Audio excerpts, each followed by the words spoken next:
Friends, ഇന്ന് നമ്മളൊരു craft videos ഒക്കെ അല്ലേ.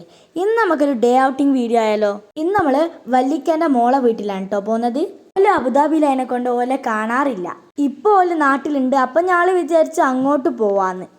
അപ്പോൾ കമൺ ലെറ്റ്സ് ഗോ. അങ്ങോട്ട് പോകുമ്പോൾ നല്ല ക്ലൈമറ്റ് ആയിരുന്നു കേട്ടോ. പിന്നെ ഞങ്ങൾ ഉമ്മച്ചിൻ്റെ പുരേന്ന് വരുന്ന അതിനെ കൊണ്ട് വാപ്പച്ചിനെ കാത്തിക്കാൻ വേണ്ടി കുറച്ച് നേരം വണ്ടി സൈഡിൽ നിർത്തിയിട്ടുണ്ടായിരുന്നു. ആ സമയം ഞങ്ങൾ വേഫർ റോളൊക്കെ കഴിച്ചു.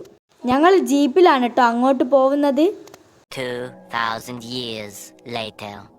അവിടെ എത്തിയപ്പോൾ എല്ലാവരുടെ കണ്ണും ആദ്യം പോയത് ഈ മാങ്ങയിലോട്ടാട്ടോ. പിന്നെ ഞങ്ങൾ ആ വീട്ടിൻ്റെ ഉള്ളിലോട്ടൊക്കെ കയറി. ഈ പ്ലാന്റ് കാണാൻ നല്ല രസമല്ലേ. ഇതിന് മേലെ പ്ലം, ചെറി അങ്ങനെ എന്തോ ഒരു സാധനമാണ് കേട്ടോ. പിന്നെ നിസ്കരിച്ച് ഫുഡിൻ്റെ കാര്യങ്ങളോട്ട് പോയി. ഇത് കണ്ടോ, ഇത് അറേബ്യൻ കബ്സയാണ് കേട്ടോ. പിന്നെ ബീഫ് ബിരിയാണിയും ഉണ്ടായിരുന്നു. പിന്നെ അത് കഴിച്ചു. പിന്നെ അവിടുത്തെ ഫ്രിഡ്ജിന് മേലെ ഒരു മാഗ്നറ്റ് ഉണ്ടായിരുന്നു കേട്ടോ. അതുകൊണ്ട് പേരൊക്കെ റെഡിയാക്കി കഴിച്ചു. അപ്പം ഇന്ന് ഇത്രയേ ഉള്ളൂ. അപ്പോൾ ബായ്.